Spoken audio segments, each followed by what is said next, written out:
ಹಲಸಿನಕಾಯಿ ತಂದು ಚೆನ್ನಾಗಿ ಅದ್ರ ಮೇಲೆ ಸಿಪ್ಪೆ ತೆಗೆದು ಪೀಸ್ ಮಾಡಿ ತೊಳೆದು ಇಟ್ಕೋಬೇಕು. ಇದು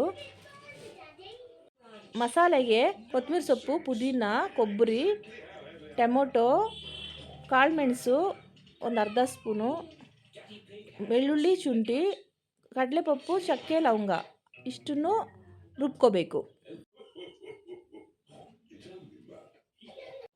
ಈಗ ಈ ಮೆಥಡಲ್ಲಿ ಕುಕ್ಕರ್ ಇಟ್ಕೊಂಡಿದ್ದೀನಿ ಮತ್ತು ಎಣ್ಣೆ ಹಾಕಿದ್ದೀನಿ. ಒಂಚೂರು ನಿಮ್ಗೆ ಎಷ್ಟು ಬೇಕು ನೋಡಿ ಕ್ವಾಂಟಿಟಿಯಲ್ಲಿ ಹಾಕ್ಕೊಳ್ಳಿ. ಅದು ನೋಡಿ ಮತ್ತೆ ಅದೊಂದು ಸ್ವಲ್ಪ ಎಣ್ಣೆ ಕಾಯಲಿ. ಕಾದಾದ್ಮೇಲೆ ಸಾಸಿವೆ ಹಾಕ್ಕೊಂಡು ಕರಿಬೇವು ಸೊಪ್ಪು ಹಾಕ್ಕೊಳ್ಳಿ. ಸಾಸಿವೆ ಚಿಟಪಿಟ ಆದಮೇಲೆ ಹಾಕ್ಕೊಳ್ಳಿ ಕರಿಬೇವು ಸೊಪ್ಪು.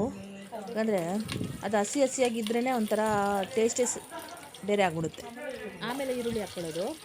ಈರುಳ್ಳಿ ಒಂದು ಸ್ವಲ್ಪ ದಪ್ಪಕ್ಕೆ ಹೆಚ್ಕೊಂಡಿದ್ದೀನಿ.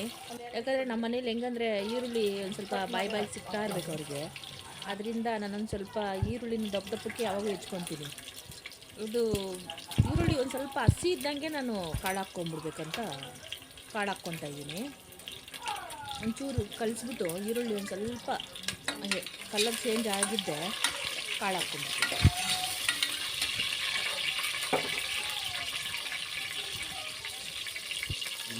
ಕಾಳು ಹಾಕ್ತಾಯಿದ್ದೀನಿ. ಇವಾಗ ಕಾಳು ಯಾಕಂದರೆ ಅದು ನಾನು ಬೇಯಿಸ್ಕೊತಾ ಇದ್ದೀನಿ, ಅದು ನೆನೆಸಿಲ್ಲ ನಾನು. ಅದಕ್ಕೋಸ್ಕರಾಗಿ ಒಂದು 10 ನಿಮಿಷದಲ್ಲಿ ಬೇಯಿಸ್ಕೊಂಡಿದ್ದೀನಿ. ಅದನ್ನು ಒಂದು ಮುಕ್ಕಾಲು ಭಾಗ ಬೇಯಿಸಿದ್ದೀನಿ. ಆಮೇಲೆ ವಿಸಿಲ್ ಇಟ್ಟರೆ ಸರಿ ಹೋಗುತ್ತೆ ಅಂತ ಕಾಳು ಇವಾಗ ಹಾಕ್ಕೊತಾ ಇದ್ದೀನಿ. ಅದು ಎಣ್ಣೆಯಲ್ಲಿ ಒಂದು ಸ್ವಲ್ಪ ಫ್ರೈ ಆದರೆ ಕಾಳು ಟೇಸ್ಟ್ ಚೆನ್ನಾಗಿರುತ್ತೆ. ಕಾಳು ಎಣ್ಣೆಯಲ್ಲಿ ಫ್ರೈ ಆಗ್ತಾಯಿದೆ. ಅದು ಆಗ್ತಾನೆ ನಾನು ಈ ಕಾಯಿನ ಕೂಡ ಆ್ಯಡ್ ಮಾಡ್ಕೊತಾ ಇದ್ದೀನಿ ಅದರಲ್ಲಿ. ನಮ್ಮ ಮನೇಲಿ ಕಾಯಿ 2 ತಂದಿದ್ರು. ಅದನ್ನು ನಾನು ಕಾಯಿ ಕಟ್ ಮಾಡಿರೋದೊಂದು ಶಾರ್ಟ್ ವಿಡಿಯೋ ಅಂತ ಹಾಕಿದ್ದೀನಿ. ಇದನ್ನು ನಾನು ಎರಡನ್ನೂ ಇದಕ್ಕೆ ಮಿಕ್ಸ್ ಮಾಡ್ಕೊತಾ ಇದ್ದೀನಿ. ನಮ್ಮ ಮನೇಲಿ ನಾವು 6-7 ಜನ ಇದ್ದೀವಿ. ಮಕ್ಕಳು ಸೇರಿಸಿದ್ರೆ 8 ಜನ ಇದ್ದೀವಿ. ಅದಕ್ಕೋಸ್ಕರಾಗಿ ನಮಗೆ ಸಾರು ಒಂದು ಸ್ವಲ್ಪ ಜಾಸ್ತಿ ಬೇಕಾಗುತ್ತೆ. ದೋಸೆಗೂ ತಿನ್ಬೋದು, ಮುದ್ದೆಗೂ ತಿನ್ಬೋದು, ಮತ್ತು ಅನ್ನಕ್ಕೂ ತಿನ್ಬೋದು. ಚೆನ್ನಾಗಿರುತ್ತೆ ಇದು ತಿನ್ನೋದ್ರಿಂದ, ಒಳ್ಳೆಯದು ಅಂತ, ಮೈಗೆ ತುಂಬ ಒಳ್ಳೆಯದು ಅಂತ ಹೇಳ್ತಾಯಿದ್ರು ನಮ್ಮಮ್ಮ, ನಮ್ಮ ತಾಯಿಯವರು, ನಮ್ಮ ಅಕ್ಕನವರೆಲ್ಲ. ಅದಕ್ಕೋಸ್ಕರಾಗಿ ನಾನು ಒಂದು ಸ್ವಲ್ಪ ಜಾಸ್ತಿನೇ ಮಾಡ್ಕೊತೀನಿ ಇದನ್ನು. ಮಸಾಲೆ ಇಂಗ್ರೀಡಿಯೆಂಟ್ಸ್ ಎಲ್ಲ ಮಿಕ್ಸಿ ಜಾರ್ಗೆ ಹಾಕ್ಕೊಂಡು ಮಿಕ್ಸಿ ಹಾಕ್ಕೊಳ್ಳೋಣ. ಇನ್ನು ರುಬ್ಕೊಂಬರೋಣ ಇದನ್ನು.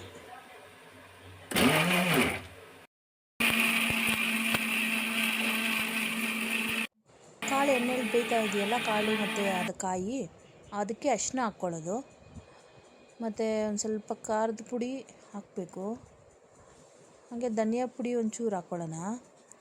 ಹಾಕ್ಬಿಟ್ಟು ಸ್ವಲ್ಪ ಅದನ್ನು ನಾವು ಖಾರದ ಪುಡಿ ನೀವು ನೋಡ್ಕೊಂಡು ಹಾಕ್ಕೊಳ್ಳಿ. ಯಾಕಂದರೆ ಆಮೇಲೆ ಒಂಚೂರು ಜಾಸ್ತಿನೇ ಇರಬೇಕು. ಈ ಕಾಯಿ ಒಂದು ಸ್ವಲ್ಪ ಸಪ್ಪೆ ಇರುತ್ತಲ್ಲ, ಅದಕ್ಕೆ ಒಂಚೂರು ಜಾಸ್ತಿನೇ ಹಾಕ್ಕೊತೀನಿ.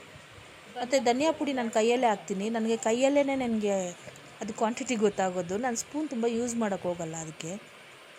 ನೀವು ನಿಮ್ಗೆ ಹೆಂಗೆ ಅನುಕೂಲ ಇರುತ್ತೋ ಆ ಥರ ಮಾಡ್ಕೊಳ್ಳಿ. ಒಂಚೂರು ಗರಂ ಮಸಾಲ ಹಾಕ್ಕೊತೀನಿ. ಗರಂ ಮಸಾಲ ಆ್ಯಡ್ ಮಾಡಿಕೊಂಡು ಅದು ಒಂದು ಸ್ವಲ್ಪ ನೀರೆಲ್ಲ ಎಳ್ಕೊಂಡ್ಮೇಲೆ ಮತ್ತು ಕೈ ಆಡಿಸ್ಕೊಳ್ಳೋದು. ನಾವು ಸೌಟಿರುತ್ತಲ್ಲ, ಸೌಟಲ್ಲೇ ಅದೆಲ್ಲ ಮಿಕ್ಸ್ ಮಾಡ್ಕೊಳ್ಳೋದು. ಮಸಾಲೆ ಹಾಕೋಕ್ಕೆ ಮುಂಚೆ ಫಸ್ಟು ನಾವು ಖಾರ, ಉಪ್ಪು ಇದೆಲ್ಲ ಒಂದು ಸ್ವಲ್ಪ ಅದಕ್ಕೆ ಕರೆಕ್ಟಾಗಿ ಹಿಡ್ಕೊಳ್ಳೋ ಥರ ಹಾಕ್ಬಿಟ್ಟು ಮತ್ತೆ ನಾವು ಮಿಕ್ಸ್ ಮಾಡಿಕೊಂಡು ಮತ್ತೆ ಮಸಾಲೆ ಆ್ಯಡ್ ಮಾಡ್ಕೋಬೇಕು ನಾವು. ಉಪ್ಪು ಇವಾಗ ಹಾಕ್ತಿದ್ದೀನಿ ನಾನು ಎಲ್ಲದಕ್ಕೂ ಕಲ್ಲುಪ್ಪೆ ತುಂಬ ಯೂಸ್ ಮಾಡ್ತೀನಿ. ಒಂದೊಂದು ಸಾರಿ ಕಲ್ಲುಪ್ಪು ನನಗೆ ಅಳತೆ ಗೊತ್ತಾಗಲ್ಲ ಅಂದಾಗ ನಾನು ಇದು ಸಾಲ್ಟು ಯೂಸ್ ಮಾಡ್ಕೊತೀನಿ. ಮತ್ತು ಮಸಾಲ ರುಬ್ಬಿರ್ತೀನಲ್ಲ, ಆ ಮಸಾಲೆನ ಇದಕ್ಕೆ ಆ್ಯಡ್ ಮಾಡ್ಕೊಳ್ಳೋದು. ಇವಾಗ ನಾನು ಕೈ ಆಡಿಸ್ದಿರ ಇಟ್ಟಿದ್ದೀನ ಆ ಕಾಯಿಗೆ ಈ ಮಸಾಲೆನ ನಾನು ಮಿಕ್ಸ್ ಮಾಡಿಕೊಂಡು ಅಲ್ಲಿ ಮಿಕ್ಸಿನಲ್ಲಿರೋ ಮಸಾಲೆನ ನೀರೊಂದು ಸ್ವಲ್ಪ ಹಾಕ್ಬಿಟ್ಟು ತೊಳೆದು ಅದಕ್ಕೆ ಉಯ್ದ್ಬಿಟ್ಟು ಮಿಕ್ಸ್ ಮಾಡ್ಕೊಳ್ಳೋದು. ನೀರು ಎಷ್ಟು ಬೇಕು ನಿಮಗೆ, ಎಷ್ಟು ಬೇಕು ನೋಡಿಬಿಟ್ಟು ಅದನ್ನು ಹಾಕ್ಕೊಳ್ಳಿ. ನಾನೊಂದು ಸ್ವಲ್ಪ ನೀರು ಒಂದು ಸ್ವಲ್ಪ ಗಟ್ಟಿಯಾಗಿ ಇಡ್ತೀನಿ. ಯಾಕಂದರೆ ದೋಸೆಗೆ, ಮುದ್ದೆಗೆ ಅದಕ್ಕೆಲ್ಲ ಬೇಕಾಗುತ್ತಲ್ಲ, ಅದಕ್ಕೆ. ಇನ್ನು ಲಿಡ್ಡು ಕ್ಲೋಸ್ ಮಾಡೋದೆ. ಮತ್ತು 3 ವಿಸಿಲ್ ಬಂದರೆ ಆಯಿತು. 3 ವಿಸಿಲ್ ಬಂದಿದ್ದೆ ನೀವು ಒಂದು ಸ್ವಲ್ಪ ಹೊತ್ತು ಕುದಿಸ್ಬಿಟ್ಟು ಪಾತ್ರೆಗೆ ತಗೊಳ್ಳೋದು. ಈಗ ತೆಗೆದು ನೋಡೋಣ ಸಾರು ಹೆಂಗೆ ಬಂದಿದೆ ಅಂತ. ಫ್ರೆಂಡ್ಸ್, ಚೆನ್ನಾಗಿದೆಲ್ಲ. ಇದು ತುಂಬ ಚೆನ್ನಾಗಿರುತ್ತೆ. ಮಾಡ್ಕೊಂಡು ತಿಂದರೂ ಕೂಡ ನಿಮ್ಮ ಮನೇಲಿ ಟ್ರೈ ಮಾಡಿಬಿಟ್ಟು ಕಮೆಂಟ್ ಮಾಡಿ ಫ್ರೆಂಡ್ಸ್. ಶೇರ್ ಮಾಡಿ, ಲೈಕ್ ಮಾಡಿ ಫ್ರೆಂಡ್ಸ್.